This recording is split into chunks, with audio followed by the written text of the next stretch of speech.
ना, तभी तो सभ्यता क्या हुआ। पतन का मतलब ये नहीं हुआ कि सब कुछ नष्ट हो गया। पतन का मतलब क्या हुआ, स्वरूप चेंज हो गया, उसका नेचर चेंज हो गया।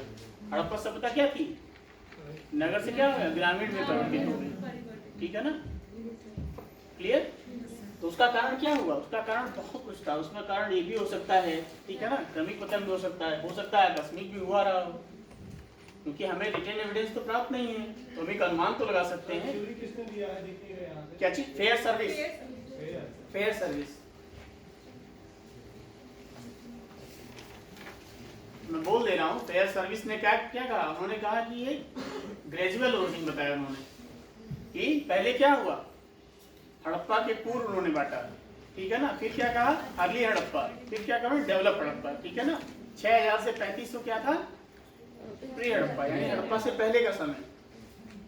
स्टोन एज में आपने पढ़ा था ना कि सीमित से क्या हुआ, छोटे पैमाने पे हुआ, छोटे छोटे गाँव है, पत्थरों का युग था ना, उनको कहाँ जानकारी थी, नदियों किनारे रहते थे। फिर क्या हुआ, धीरे धीरे गांव उन्होंने बनाए मिट्टी के, ठीक है ना, एक जगह रहने लगे, छोटे पैमाने पे कृषि करने लगे। फिर क्या हुआ, फिर क्या हुआ, तांबे का प्रयोग किए ना, तांबे का। फिर क्या हुआ, कांसे का प्रयोग किए। फिर क्या हुआ, नगरों का निर्माण हुआ, ठीक है ना, व्यापार की शुरुआत हुई। फिर पतन कैसे हुआ, पतन का कारण क्या है, कैजुअल और आकस्मिक और क्रमिक पतन का सिद्धांत। क्लियर। तो अब देखिए, यहाँ से यहाँ आने में कई तत्वों का योगदान था। देखिए कहीं ना कहीं इनकी, इसके बाद क्या है, इसके बाद इनका व्यापार रुक गया होगा, जो बाहर देशों से होता था व्यापार रुक गया होगा ना, तभी तो पता। और व्यापार क्यों रुका होगा बताइए। व्यापार दो प्रकार के थे ना, एक स्थानीय स्तर पर व्यापार था और एक बाह्य व्यापार ना, एक इंटरनल और एक एक्सटर्नल ट्रेड, ठीक है ना। तो इंटरनल ट्रेड में क्या था, गांव से शहरों पर वस्तुएं जाती थी, शहर से गांव की हो, ठीक है ना। तो क्या हुआ होगा, हो सकता है कि बाढ़ आ गई हो, वहां से लेके जा ही नहीं पाए हो कई सालों तक, और इसी कारण हो सकता है कि बाह्य व्यापार भी ना हो पाया हो। तो एक लंबे समय तक जब व्यापार नहीं हो तो क्या होगा, पतन हो जाएगा ना, चीजें जा नहीं पाएंगी, और फिर ये भी उस स्थान को छोड़ के चले गए। हाँ, हड़प्पा सभ्यता में नगरीय सभ्यता से ग्रामीण सभ्यता की तरफ कैसे रूप कर गया, मतलब क्यों परिवर्तन हुआ। परिवर्तन इसीलिए हुआ ना कि जब व्यापार आपका रुक जाएगा, ठीक है ना, और आपने कोई ऐसा चेंज भी नहीं किया, या आपने बाढ़ से निपटने में ऐसा कोई क्रांतिकारी पुल तो बनाना जानते नहीं थे, तो क्या होगा, अपने स्थान को छोड़ के चले जाएंगे ना, ठीक है ना। तो क्या होगा, खाद अधिशेष की बात तो नहीं है ना किसमें, जैसे कोई भी नगर सभ्यता बनता है तो उसके लिए खाद अधिशेष होना जरूरी होता है। बिल्कुल, कृषि में अतिरिक्त उत्पादन नहीं होगा तो कैसे मार्केट डेवलप होगा। तो क्या आगे चल के ऐसा हुआ होगा कि खाद अधिशेष नहीं बच रहा हो। हाँ बिल्कुल हुआ होगा। हाँ, बाढ़ हो गया, सूखा होगा तो क्या होगा, उत्पादन ही तो नहीं होगा। तो क्या करेंगे, वे स्थान पर रहेंगे नहीं, रहेंगे ना। खाद अधिशेष वाली बात। हाँ बिल्कुल, कृषि अधिशेष अगर एक्सेस प्रोडक्शन नहीं होगा तो कैसे डेवलपमेंट होगा। रेगिस्तान जो फैल गया था तो मिट्टी की जो उर्वरता है वो हाँ बिल्कुल, जिससे क्या होगा कि वहाँ का जो ऐसा भी कहा जाता है ना कि जैसे कई विद्वानों ने अलग अलग मत दिए हैं। जैसे कुछ लोग कहते हैं कि टेक्टोनिक जो हलचल हुई इससे क्या हुआ कि भूमि तल ऊपर उठ गया, तो क्या हुआ, नदियां तो क्या दलदली क्षेत्र बन गया, उससे सभ्यता का पतन हो गया। तो अलग अलग विद्वानों ने अलग अलग मत दिए हैं। हमको किस पे जाना है, हमको जाना है कि जो बेसिक उनका जो आधारभूत तत्व था उसमें असंतुलन उत्पन्न हुआ, फिर वो किसी भी कारण से हुआ हो, उनका व्यापार अवरुद्ध हुआ, चाहे वो बाढ़ से हुआ हो, चाहे वो आक्रमण से हुआ हो, चाहे किसी भी कारण से हुआ हो, तो क्या हुआ, सभ्यता का स्वरूप परिवर्तित हो गया, ठीक है ना। यदि मतलब कंफर्म डेट तो पता नहीं है, हो सकता है ये लोग जाके फिर वहाँ मोहनजोदड़ो में बस गया हो। हाँ तो हो सकता है, तो हम अनुमान ही तो लगा रहे हैं, क्योंकि अगर सब लोग मर ही जाएंगे तो फिर आगे कैसे बढ़ेंगे। हाँ तो बिल्कुल सही, तो बात नहीं है ना, लोगों ने क्या किया, नगरों से छोड़ के गाँवों में चले गए। पतन का मतलब ये नहीं हुआ कि सब कुछ नष्ट हो गया, वो क्या हुआ, स्थान को छोड़कर चले गए, और जब खुदाई हुई तो उनकी सभ्यता के बारे में जानकारी प्राप्त हुई। हम ये नहीं कह सकते ना कि वो कहाँ गए। एक अनुमान लगाया जाता है कि गुजरात में उस समय क्या हुआ कि एकाएक जनसंख्या बढ़ने के संकेत मिलते हैं, तो ऐसा अनुमान लगाया जाता है कि पश्चिम से कहाँ चले आए, ये यहाँ तो थे, ये कहाँ थे, ये यहाँ थे ना, तो यहाँ से यहाँ चले आए, इसके संकेत मिलते हैं पुरातत्व के आधार पर। तो एक अनुमान लगाया जाता है कि जब वहाँ बाढ़ आया होगा, कुछ भी हुआ होगा, तो यहाँ से यहाँ चले आए होंगे। क्लियर। तो ये हो गया पतन का सिद्धांत, समझ में आया ना। तो हमें क्या करना है, हम उसको दो भागों में बांट लेना। अगर क्वेश्चन पूछा जाता है आपसे कि हड़प्पा सभ्यता के पतन में विभिन्न मतों का रचनात्मक मूल्यांकन कीजिए। या आप किस मत से सहमत हैं? दो प्रकार क्वेश्चन बन सकते हैं ना। या फिर क्वेश्चन बन सकता है कि जलवायु परिवर्तन की का क्या योगदान था पतन में, क्या भूमिका थी पतन में हड़प्पा सभ्यता की। तो 3-4 प्रकार से सोचेंगे तो क्वेश्चन 4-5 प्रकार से बन जाएंगे, ठीक है ना। तो हमें क्या करना है, क्रमिक पतन का सिद्धांत, ठीक है ना, ग्रेजुअल और कैजुअल, मतलब आकस्मिक पतन का सिद्धांत। आकस्मिक में आपका बाढ़ आ जाएगा, महामारी आ जाएगा, अग्निकांड आ जाएगा, ये सब क्या है आकस्मिक। क्रमिक पतन में क्या है, जलवायु परिवर्तन। ईंटों को बनाने के लिए क्या था, पेड़ों को काटा जाता था, उससे क्या होगा, धीरे धीरे वर्षा की मात्रा कम हो गई, हाँ सूखा पड़ गया। फिर कुछ लोग कहते हैं कि जलवायु परिवर्तन का क्या हुआ कि टेक्टोनिक जो हलचलें हैं उनसे क्या हुआ, भूमि का तल ऊपर उठ गया, पानी जम गया तो दलदली भूमि बन गई, ठीक है, क्लियर। तो ये आपको निष्कर्ष में आपको यही दिखाना है कि जिस प्रकार उद्भव क्रमिक चरणों में हुआ उसी प्रकार पतन भी क्रमिक चरणों में हुआ, ठीक है ना। और पतन का अर्थ यह नहीं हुआ कि सभ्यता नष्ट हुई, पतन का अर्थ है क्या हुआ, स्वरूप चेंज हो गया, नेचर चेंज हो गया। वो क्या हो गया, नगरी से ग्रामीण हो गई। और एक बात और भी है, जब आप देखेंगे कि ये ग्रामीण में चेंज हुई तो कई वर्षों तक ग्रामीण बनी रही। फिर 6th सेंचुरी BC में जब लोहे का ज्ञान हुआ तब क्या हुआ, सेकेंड अर्बन रेवोल्यूशन हुआ, द्वितीय नगरीय क्रांति हुआ, ठीक है ना, क्लियर ना। सेकेंड अर्बन रेवोल्यूशन हुआ। देखिए यही इतिहास में है कंटिन्यूटी चेंजेस। यहाँ पहली नगरीय सभ्यता क्या थी, हड़प्पा थी ना।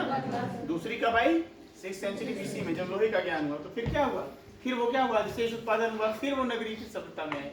फिर देखेंगे क्या हुआ, पूर्व मध्यकाल में जब सामंतवाद की स्थिति आई, गुप्त काल में। तो सामंतवाद का क्या मतलब होता है, भूमि आधारित व्यवस्था, ठीक है ना। पहले क्या था, मौर्य युग में क्या था, सिक्कों से लेन देन होता था ना। यहाँ क्या हो जाएगा, फिर सिक्कों की कमी हो जाएगी। तो क्या हुआ, पतन का सूचक होगा ना। फिर क्या होगा, ग्रामीण स्वरूप आ जाएगा कि नहीं आ जाएगा, व्यापार रुकावट आएगी। उसके बाद क्या होगा, फिर जब तुर्क आएंगे, जब वहां से तुर्क आएंगे, ठीक है, तो वो क्या आएंगे, अपने साथ चरखा लेकर आएंगे और तकनीक लेके आएंगे। तो फिर क्या होगा, फिर तृतीय नगरीय क्रांति होगी, ऐसा कहा जाता है ना। तो इस तरह क्या है, फर्स्ट, सेकेंड और थर्ड, इस तरीके से हम देख सकते हैं, क्लियर। तो अब हम क्या देखेंगे, सोसाइटी, समाज कैसा था उनका। इतना समझ में आ गया ना।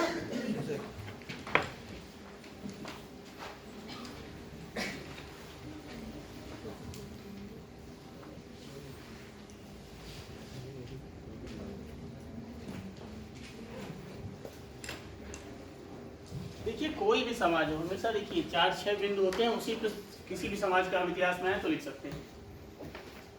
सोसाइटी में क्या लिखेंगे, आज का ही समाज ले लीजिए। तो सबसे पहले हम क्या देखते हैं कि कैसे डिवाइड है ना, कैसे समाज बटा हुआ है, या वर्ण व्यवस्था कैसी है। कोई भी समाज हो, चाहे वो मौर्य हो, चाहे वो गुप्त हो, चाहे वो मुगल हो, उसमें हमें क्या देखना है, सबसे पहले हम क्या देखते हैं, वर्ण या क्लास, ठीक है ना, ठीक है ना। सेकेंड नंबर पे हम क्या देखते हैं, कंडीशन ऑफ वुमेन, ठीक है ना, महिलाओं की स्थिति क्या थी। किसी भी समाज का सबसे अच्छा मूल्यांकन कैसे होता है, महिलाओं की स्थिति से, ठीक है ना। इसमें कहा भी है ना, अम्बेडकर जी ने कहा भी है ना कि मैं किसी भी समाज का मूल्यांकन क्या करूंगा, उसमें महिलाओं की स्थिति से करूंगा। स्वामी विवेकानंद ने बोला है ना कि जिस प्रकार कोई समाज क्या है, जिस प्रकार चिड़िया बिना पंखों के उड़ नहीं सकती, उसी प्रकार कोई समाज कैसे है, बिना नारी के विकास के डेवलप नहीं हो सकता, ठीक है ना। कैसी वर्ण व्यवस्था हो गया, क्लास सिस्टम, वर्ग विभाजन जो स्थिति होती है ना। दूसरा क्या होगा, बोलिए क्या होगा,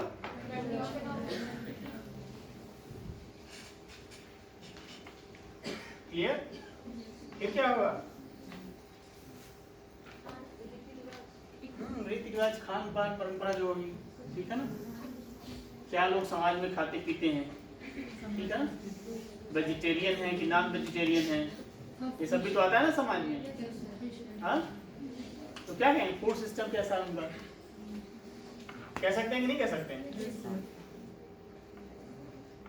मतलब वो क्या है, इसी युग में सब ऑक्सफोर्ड स्टाइल बाल बनाते थे। वो सब भी तो आएगा, उसमें क्या आएगा आपका वेशभूषा में आएगा ना। यानी क्या होगा, आपके कपड़े कैसे हैं, आपने क्या पहना है, क्लास क्या है आपका, और क्या आप ज्वेलरी पहनते हैं। क्लियर? यानी क्या कहेंगे हिंदी में, वस्त्र और आभूषण समाज में। इससे भी तो पता चलता है क्या समाज की क्या दशा थी, ठीक है ना, क्या खाते पीते हैं, क्या कंडीशन है महिलाओं की, और क्या समाज कैसे विभाजित है, ठीक है ना। क्लियर? उसके बाद क्या आएगा? हाँ बिल्कुल, इंटरटेनमेंट आएगा कि नहीं आएगा, क्या होगा? हाँ इंटरटेनमेंट आएगा कि नहीं आएगा। हाँ बहुत कुछ करते थे, पासा खेलते थे, ठीक है ना। आपने देखा नहीं, मैंने कहा था कि मोहनजोदड़ो से क्या था, एक कैसी डांस करती हुई नारी प्राप्त हुई, तो क्या हुआ, नृत्य संगीत का शौक रहा होगा ना, तो वही इंटरटेनमेंट तो आज हम करते हैं। जो मूवी देखने जाते हैं क्या होता है, इंटरटेनमेंट तो होता है, तो उसमें हम क्या करेंगे, नृत्य संगीत सब आएंगे ना। और धौलावीरा से स्टेडियम प्राप्त हुआ है ना, तो क्या कहेंगे, खेल कूद भी तो है, तो ये सब क्या होगा, मनोरंजन के साधन ही तो है। हम पढ़ते पढ़ते जब बोर हो जाते हैं तो क्या करते हैं, म्यूजिक सुनते हैं ना, तो वैसे वो लोग भी क्या करते थे उस समय, नाचना गाना, ये सब क्या है उनका एंटरटेनमेंट था। फिर क्या होगा बताइए, अहिंसकवादी थे। नहीं तो वो तो राजनीति में आ जाएगा ना, वो तो पॉलिटिकल से हम सोशल देख रहे हैं ना। फिर क्या आएगा, हाँ कह सकते हैं, तो वो आएगा रिलीजियस पॉइंट, ठीक है। फिर देखिए इनका जो वो था, जैसे वो कैसे क्या कहते हैं उसको, वो कैसे मतलब शवों को कैसे दफनाते थे, ठीक है ना।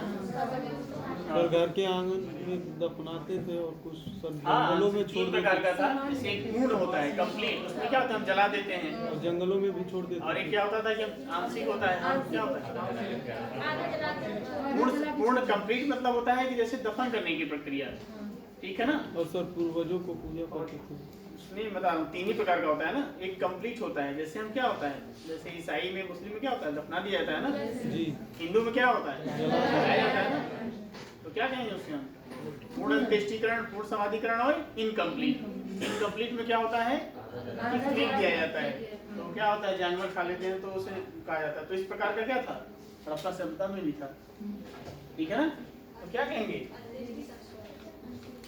अंत्येष्टि संस्कार, इंग्लिश में क्या बोलेंगे इसको, क्या बोलते हैं, हाँ सही है, क्या बोलते हैं, हाँ कह सकते हैं, हाँ ठीक है,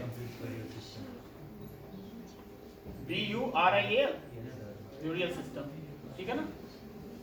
इसको समाधान पद्धति भी बोलते हैं, ठीक है ना। क्लियर? तो इसी पे हमको देखना है, इंटरटेनमेंट ये क्या है, ठीक है ना। और समाज में कुछ और भी होता है ना। अच्छा ठीक है, जैसे 6 क्या हो गया, यहाँ तक दिखाई पड़ रहा है 5 तक, ठीक है। तो 6 में क्या हो गया, ठीक है, इसका क्या कहेंगे, समाधान पद्धति, ठीक है ना। क्लियर? चलिए इतना अब हम एक एक करके डिस्कस करते हैं। समाज में और भी चीजें आ जाएंगी, जैसे क्या बताइए, नहीं नहीं था सर। वो एक्सेप्ट हम ये नहीं कह सकते ना कि सती प्रथा का प्रचलन था, क्योंकि महिलाओं की क्या था, महिलाओं की स्थिति अच्छी थी ना यहाँ पे, क्योंकि मात्र सत्तात्मक था, हाँ था कि नहीं?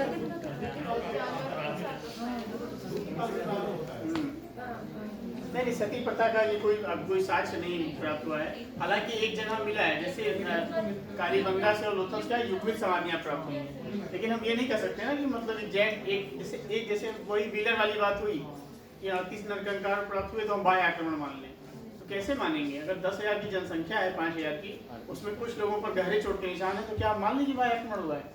उसी तरह सती प्रथा का हम नहीं मान सकते।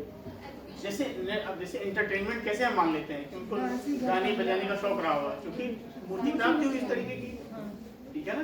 तभी तो ब्रिटेन के लोगों ने कहा कि काश ये मूर्ति हमारे यहाँ प्राप्त होती, तो हम भी कहते कि हम भी एक प्राचीन सभ्यता थे, ठीक है ना। तो क्या जो खुदाइयों में जो चीजें प्राप्त हुई उसी से तो हम अनुमान लगाते हैं। इनके धर्म रिलीजन के बारे में कैसे जानेंगे, सोसाइटी के बारे में, तो खुदाई चीजें प्राप्त हुई हैं। तो देखिए वर्ण व्यवस्था वो थी नहीं इस समय, तो वर्ग विभाजित समाज था ना, क्लास पे आधारित था समाज ना। कैसे समाज था आपने पहले ही चर्चा कर ली है।